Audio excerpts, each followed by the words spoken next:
أهالي الأعزاء الكرام بمحلية عدة فرسان الكبرى، إدارة أهلية وعمد ومشايخ وعقدة وحكامات ومواطنين وسياسيين وشباب، نيابة عنكم اليوم أفتخر هذا اليوم لتخريج أبنائنا من المحليات في مدينة عدة فرسان.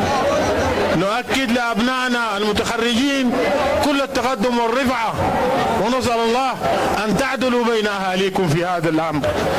تحملتم مسؤولية كبيرة اليوم لحفظ السودان وضد المتفلتين وضد المتربصين على هذا الوطن. الوطن في حدقات عيوننا، لن نسمح إن شاء الله بتفلت ولن نسمح بكل اضطرابات.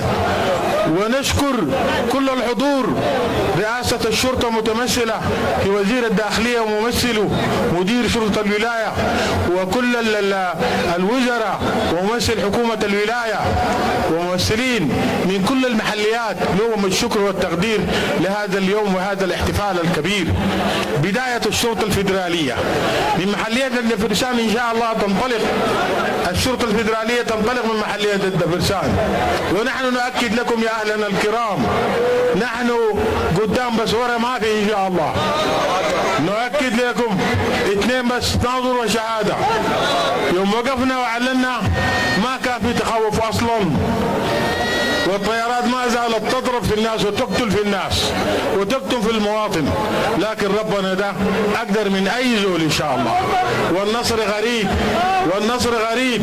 تحدث قبل رجل من الرجال اللي وصلوا من أم سليمة قبل 4 أيام، تحدث لكم أسي الآن مكسر رابعين منكرين الاثنين، كان في كان مات. لكن القضية أهل القضية نقول لكم القضية أهل ما بتراجع أصلا. المرأة اليوم وقفت زي الرجال. أنا أشكر المرأة في هذا الموقع وأحيي المرأة من هذا الموقع. احنا كلام كثير لكن نختصر. أكد لكم البلد دي عامله شيطان مبديع أصلا مأمنين بسم الله وبالقوانة والفقرة. البلد دي مؤمنة إن شاء الله، وكل السودان مؤمن. وأشكر كل ولاية جنوب دارفور متوسلة في شعبها. يوم اجتمعنا 58 قبيلة وقعنا يربطنا سيف ويقطعنا حبل، وإلى الآن في هذا الموقع إن شاء الله لن نتخاذل ولن نتراجع. ووقفتنا مع الدعم السريع ما فضلت حاجة ثانية، وفي لا نهاية. وأنا أشكركم يا أهل جميعا، كل الإعلام وكل الحضور لهذا الوقفة الكبيرة. ولا أشكر لكل الأخوان اللي حضروا والهاتفوا عشان يحضروا في ظروف ما جابتهم، لهم الشكر والتقدير. وأنا شاكر ومقدر لكل الحضور. السلام عليكم ورحمة الله وبركاته. شكرا جزيلا شكرا جزيلا شكرا جزيلا يا الرحمة والمغفرة للشهداء، جميع شهداء قوات الدعم السريع والشرطة الفيدرالية. التحية للسيد رئيس المجلس لحكومة تأسيس وقائد قوات الدعم السريع والقائد الأعلى للشرطة الفيدرالية السيد الفريق أول محمد حمدان دقلو. والتحية للسيد غاي ثاني قوات الدعم السريع الفريق عبد الرحيم دقلو. والتحية لوزير داخلية حكومة تأسيس السيد الفريق دكتور سليمان صند الحقار. والتحية للسيد مدير عام قوات الشرطة الفيدرالية اللواء شرطة بشير آدم عيسى. التحية لضباط الشرطة الفيدرالية الشرفاء بمقتلى مقاماتهم السامية بمناطق سيطرة قوات الدعم السريع. والتحية للضباط الصف والجنود من شرفاء الشرطة الفيدرالية. التحية للسيد ناظر عموم قبيلة البني حلبة وجميع الإدارات الأهلية. والتحية لجميع القوات النظامية من شرطة عسكرية واستخبارات والمجموعات بمحاور القتال المختلفة.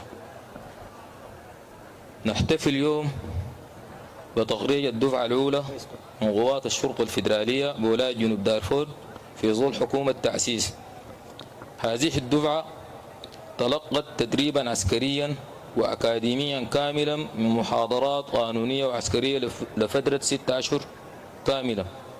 هذه الدفعة جاهزة للانخراط في العمل الشرطي المختلف لاستداب الأمن بكل الولاية، وهي دفعة نموذجية تمثل الشرطة الفيدرالية في كل إدارات الشرطة المختلفة. كما نؤكد بأن هذه الدفعة بها حملة شهادات جامعية من فنيين ومهنيين. نحن بنشكر أهلنا في عد الفرسان، نقول لكم شكرا عد الفرسان. نحن في عمان بلد الفوارس. نحييكم بدون فرس، ونحيي أبناءنا المتخرجون وأسرهم، ونحن وهم بمشاعرهم لقد جئنا لتخريج أبنائنا المتخرجين. وأولا أنا أنقل لكم تحية السيد وزير الداخلية والأخ مدير عام الشرطة، يحييكم بكل التحايا ويتمنى لكم التوفيق. أولا أنتم متخرجين، والمتخرجين يعني منضمين لصفوف الشرطة، يعني من أديتوا القسم بعديتوا شنو؟ شرطة.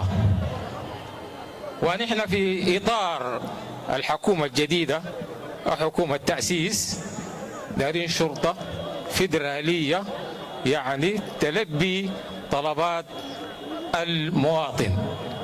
أولا حافظوا على المواطن وممتلكاته، وما دايرين زي ما قالوا الطريقة الملتوية والحاجات اللي دايرين بوليس صح.